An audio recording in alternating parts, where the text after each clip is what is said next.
Hey, how's it going? Today I'm talking about the top 3 training plan mistakes slow runners make. This is Running to the Castle, a podcast for injury-prone Run Disney runners on a journey to running magical miles. Join me, Dr. Allie, as I share the secrets I've gathered as a runner, doctor of physical therapy, and coach.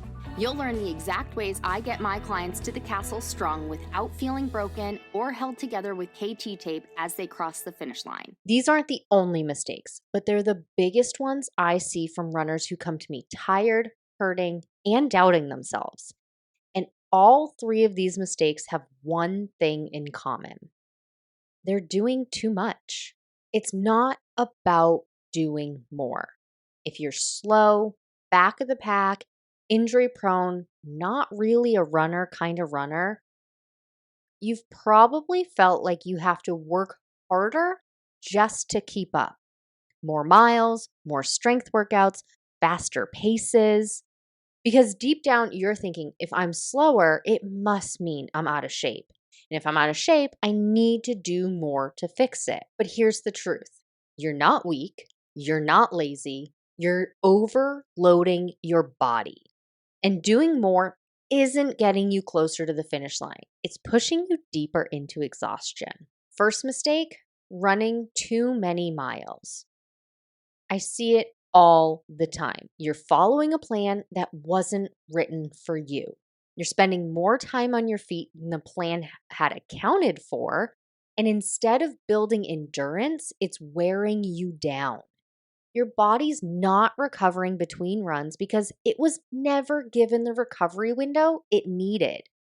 More miles doesn't equal more fitness, especially if your body can't absorb the work. Let me tell you a story about Lisa. She followed a popular training plan exactly as written. Every mile, every long run, every weekday workout.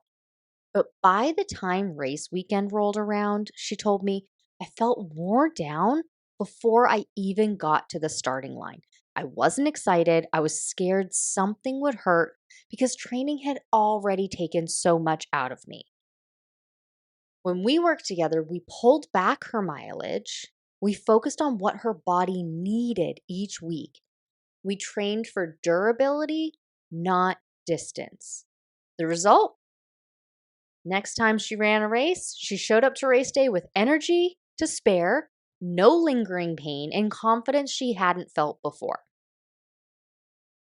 Second mistake, adding too much strength training on top of all of the miles. You finish a run and feel tired, or your legs feel heavy and you think, I must be weak. I need to add more strength. I need to lift heavier or add extra exercises to fix this. So you stack more strength work onto an already tired body. But instead of building strength, you're adding more stress than your body can recover from, and you're making it harder for your next run to feel good. Strength is important, don't get me wrong, but not more strength piled on top of exhaustion. This reminds me of what happened to my father-in-law. He's 89, healthy, active, always doing yard work, pool work, projects. That was until earlier this year. He was hospitalized, had to stay in the hospital, and after 2 weeks in the hospital for pneumonia, he came home having good days and bad days. Couple of days into being home, my mother-in-law called me and asked, what exercises can he do? He's just so exhausted. He's so out of shape. And I asked her, well, tell me what he did today. And she said, well, he got up, he showered, ate breakfast, drove himself to the doctor's appointment, drove home, sat down, and then he couldn't get up from the chair later. And to us, that doesn't seem like much. But after 11 days in the hospital, that was his marathon. He didn't need more exercise. He didn't need to push harder. He needed to strategize his day so his energy wasn't drained all at once. Maybe shower, rest for 30 minutes, eat, rest again, drive to the doctor, get there early so he could rest in the car before going home. And it's the same for you. You finish a long run feeling exhausted. You tell yourself, I must be weak. I need more strength. But piling strength on after you've already emptied the tank doesn't make you stronger. It just digs the hole deeper. Sometimes the smartest thing isn't doing more. It's strategizing when and how much you're doing so your body can actually recover. Now, if you're in Stronger, Faster, Finisher, you know that I recommend doing strength work and running on the same days. And I do recommend when you're in training that you run first and then strength train after. I'm not contradicting that by saying you don't need more strength. You need to strategize what you're doing. If you're feeling exhausted, that could be a light strength day or no strength day.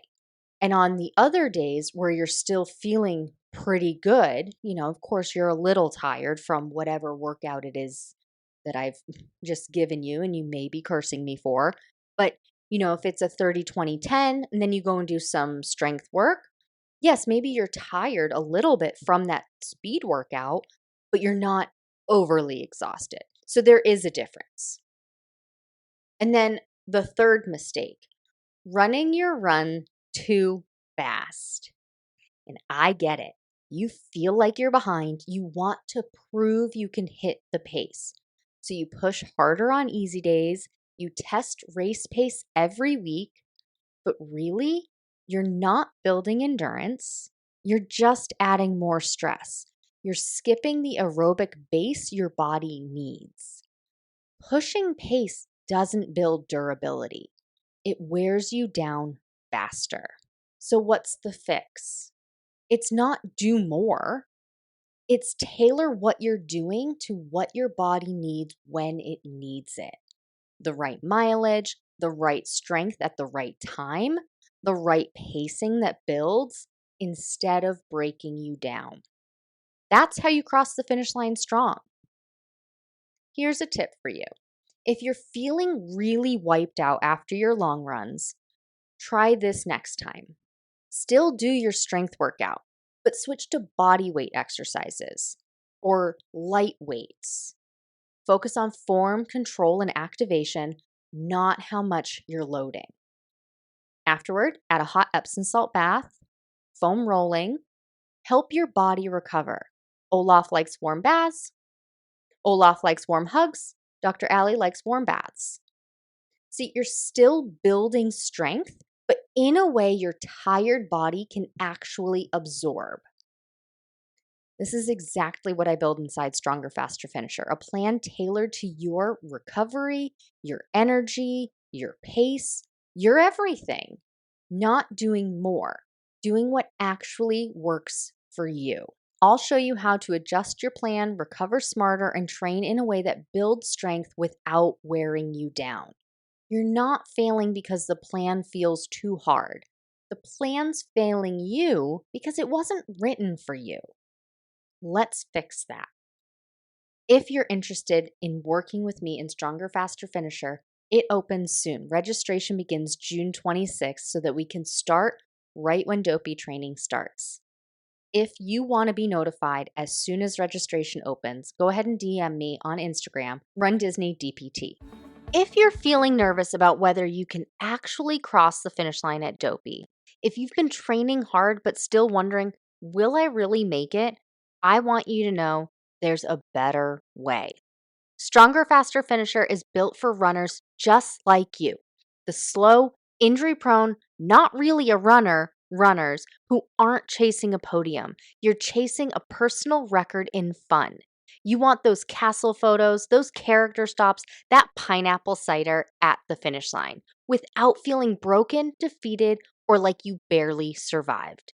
Inside Stronger, Faster, Finisher, you'll build your training smarter with the right mileage, the right pacing, and the right recovery. So you don't just survive Dopey. You'll finish it strong, proud, and smiling, exactly the way you imagined. As always, thanks so much for listening. That's all for now. Talk to you soon.